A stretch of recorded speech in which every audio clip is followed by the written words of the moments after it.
Okay, I think the majority of us here in this room, they are carrying a smartphone with them, and and using one or more messenger apps on that phone. I don't think I can speak. Okay, and you use one or more messenger apps on that phone, like more than 3 billion other people in the world also do. And many of us might have already exchanged a couple of messages already today. I'm aiming for about 16 minutes with this talk. And during this time, people from all around the world will send an incredible number of more than 700 million messages only in WhatsApp. And the most prevalent use is probably messaging with friends, with family, with colleagues from work, but there's many more. For example, you can use messengers to order food, you can pay your parking ticket, you can organize neighborhood watches, you can even interact with government authorities. What I want to say is that when using these apps, we're all aggregating a lot of different contacts on our devices. And what we probably don't think of most of the time is what kind of information we potentially might reveal to our contacts when using these apps. And in our paper, we looked at one such specific thing. So whenever we're having a conversation in a messenger, both the sender and the receiver, they are connected to a server of the messenger. And when we are sending a message, it is first sent to the server, who then forwards it to the receiver, and at the same time confirms back to the sender the message has been sent. After the message has arrived at the receiver, they will confirm back to the server having received the message, and that will be forwarded as a delivery confirmation back to the sender. We are all familiar with these confirmations with those tiny little check marks along each message. The problem with this is that this process of exchanging messages and confirmations takes some time. Let's have a look at a simple scenario. I'm standing here in San Diego right now, and when I'm sending a message using WhatsApp, I'm most likely connected to a server in Los Angeles. Depending on whether the receiver is also located here in San Diego, for example, someone of you here with me in this room, or someone back home in Bochum, where I come from in Germany, the travel distances of those messages and confirmations, they are different. And along with some physics, this gives us some minimum time required for those messages and confirmations to be exchanged. This means that there is somehow a timing side channel, because somehow the time for those delivery confirmations reveals information about the receiver's location. And our goal in this work was to find out if this would work in practice in actual messengers that are widely adopted and that are all generally secure. That is Signal, Threema, and WhatsApp. Those were the ones we were looking at specifically. Okay, to understand what happens, let's first have a quick look under the hood. So for each conversation we have in the app, in the UI, there is an underlying TCP connection, and there are network packets exchanged between the sender and the server. We're looking at the perspective of the sender side here. And those packets on the sender side, they have different directions and different sizes. And this way they can be identified within the network traffic. To actually use this as an attack, the technical requirements are rather low. The attacker would only need to be able to run a regular Android device and to be able to capture their own network traffic. However, operationally, this threat is limited to people who most likely know each other, because in order to see those delivery confirmations, both sender and receiver must be in each other's contact list within the messenger. Right, so we then conducted this attack in a controlled setup. We sent messages between multiple devices in different locations, which meant for sending devices, they were connected to a computer, running a Python script that was controlling the phone. So the script then iterated through the messengers we tested, through the receivers, and interacted with the phone's UI to capture the network traffic on the phone, to open the chat, to send messages, and that was repeated over and over again. For receiving devices, for receiving messages, there was no interaction required with the receiving devices. So they were just lying around in different locations, and they had to be connected to the internet, of course, to receive those messages, obviously, and supplied with power to not turn off during the course of the experiments. Yeah, we conducted 2 rounds of experiments. In the first round, we had multiple devices at fixed locations in different countries, with the goal to to find out if we can observe differences across a diverse range of distances, most of which were at country level. And in the second round, we built 2 local setups with all devices placed in locations close to each other within the same city most of the time. And this time we actually rotated all devices through those different locations. And what we also did is this time we also switched between Wi-Fi and mobile data internet connections. We built 2 such setups, one in Bochum in Germany and another one in Abu Dhabi. And our goal then was to determine the receiver locations based on the timings we measured. We know the locations from a setup from the sender and from the receiver. We can also find out the location of the messenger server. We can calculate distances between them, and then with the timings of the 2 confirmations of the send and the delivery confirmation. We can easily compare those timings and distances for the different segments. But in short, that didn't really work well. First of all, we only had a rather small set of different distances, and second, timings were largely scattered within a specific time range for the same distance, which would not allow us to draw conclusions the other way around. So to conclude from the measured time back to the travel distance and to the location. So that didn't really work. And instead we followed a different approach. We looked into the timing distributions to receivers in different locations. This is an example from the first round of measurements here with receivers in different countries. And depending on the receiver's country, we see differences in the timing distributions. And we have a limited, because we only have a limited number of cases to distinguish here. And therefore we followed a classification approach for the rest of the experiments. That means we first build a ground truth of timings for each candidate location, in this case, those 3 countries, and then assign newly measured round-trip times, one of these previously seen locations based on the previously observed data. And how did we do that? We collected a large number of data during our experiments. In total, we sent about 240,000 messages across all messengers, across all devices, and we see a very small example here. So in this list, every row represents the timings, the delivery timings from 5 messages that were subsequently sent in a single measurement iteration. And each of these samples belongs to a specific class. In this example here, it's just 0 or 1, so 2 classes. Then we then split this data set and used 80% of it to train a classifier. In our case, that was a convolutional neural network. And then used the remaining 20% to predict the sample, the classes of each sample. And what happened is that the neural network gave us for each sample a probability that this sample belonged to either of the 2 classes. And as a classification result, we picked the class with the highest probability. And we did that for different types of classifications. So for example, in the first round, we were interested in the country a receiver was located in, so each class represented a country. Another classification was whether a receiver was located within a specific country or not. That would be just yes or no, so a binary classification with 2 classes, like in this example here. And these are the results.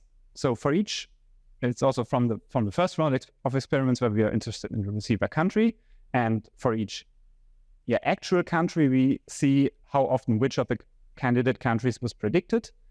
The numbers on the principal diagonal represent the correct predictions. That means the darker this axis is, the better it worked. And this example here corresponds to 74% overall prediction accuracy in signal. For reference, the chance of randomly guessing the correct country would have been, for 3 countries, 33%. And we can also do that same thing for the other messengers with similar results, slightly better. Particularly for WhatsApp on bottom, we must take into account that there were 4 classes, so random guessing would be 25%.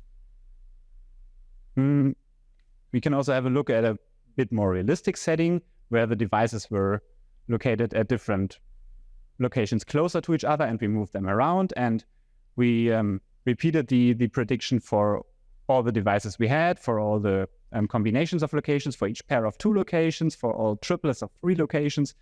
We did that only considering locations where devices were connected on Wi-Fi. We did evaluations with mixed internet connections with Wi-Fi and mobile data.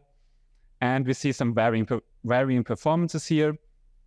Even though some results work quite well, some didn't work out not that good. That was just varying across the set of locations and the devices we used. And one thing we also see is that when using both Wi-Fi and mobile data locations, the results were, on average, they were better than in the left in the cases on the left-hand side. And that's why we were also interested in whether or not we could identify the network connection of the device, so whether the device was connected to Wi-Fi or through mobile data. And that actually worked quite well. We achieved classification performances of around 90% or above in the majority of cases for our evaluations in Germany. In the UAE, it worked similarly well for WhatsApp, slightly worse, and didn't work at all for Signal, which was most likely due to differences in the network structure. I think they have some obfuscation mechanisms in place, which brought us into trouble actually recognizing those packets and extracting the timings for the delivery confirmations. But overall, some of the parts here were really convincing. And that is something we don't want, because when someone can identify our location or gain information about it, that's a threat to our privacy, and we don't want that. So the question is, what can be done against it?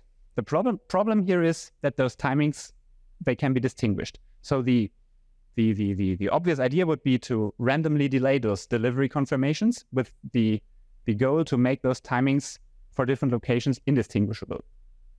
So that means we wanted to add a random delay between nothing and a maximum delay to each before sending back the delivery confirmation. And we could do that with our data set, and we did that. So we added those random delays to our data and repeatedly re-evaluated the data with increasing maximum delays. And what we see is that the higher the maximum delay was we added to the data, the closer we come to the chance of randomly guessing either of the candidate locations. And that already happens for maximum delays with as low as 4 or 5 seconds. So that would make the timings indistinguishable and the timing side channel entirely unusable. One might also wonder about the following. In the messengers, we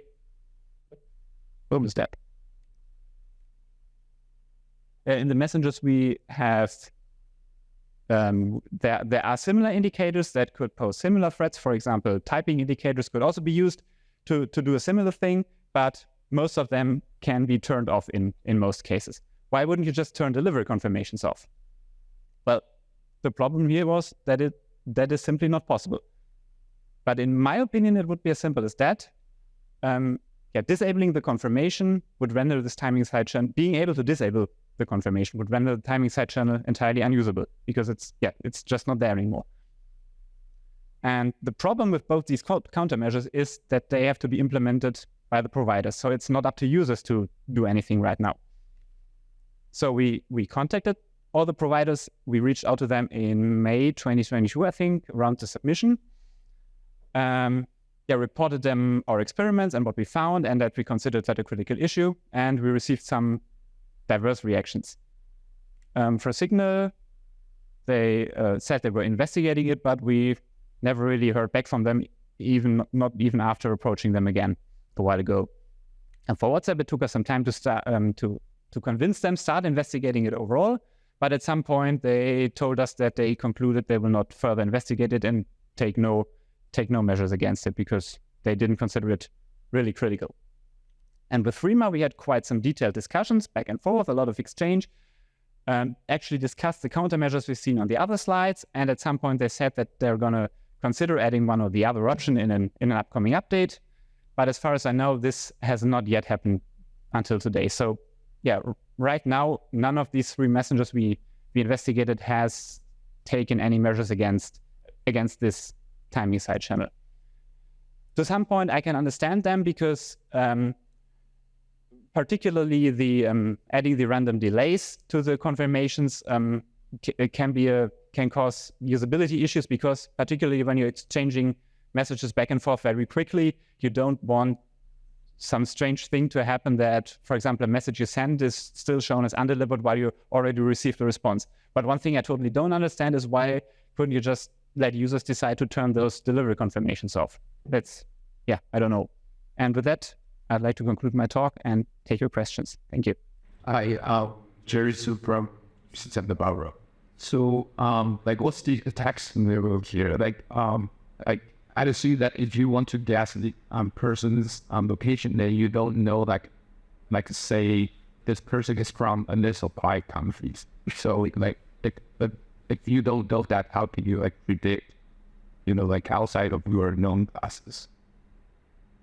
Also, first of all, I need to be familiar with those persons. And for example, I could send a message to my friends now in Team Barrett at their own location, the work location, to provide me about previous work. And I have to connect that data before it can be met. Was that a message, or was it? Yeah, was your threat or the Python? Yeah, it is limited to human knowledge. Yes. So why not really stop? Plenty me, for example. Yeah. Forget it.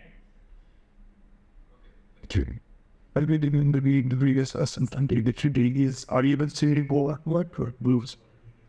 No, it's just false. It's only work. But it would be interesting for that. Very interesting talk. Thanks. What will happen if? Is there any difference between tracking the behavior if I have all the predictions? Is the next the same version over 2 maps? Is that if I'm an attacker, if I'm a pro, I know that you will have both. The equation quickly looks. I mean, didn't really look into it, but that sounds quite interesting to me. But I'm good off in a bit at the end. About you having sent to my friends, my wife, was behind the head left, and I really think thanks. Some review. With the forward robust.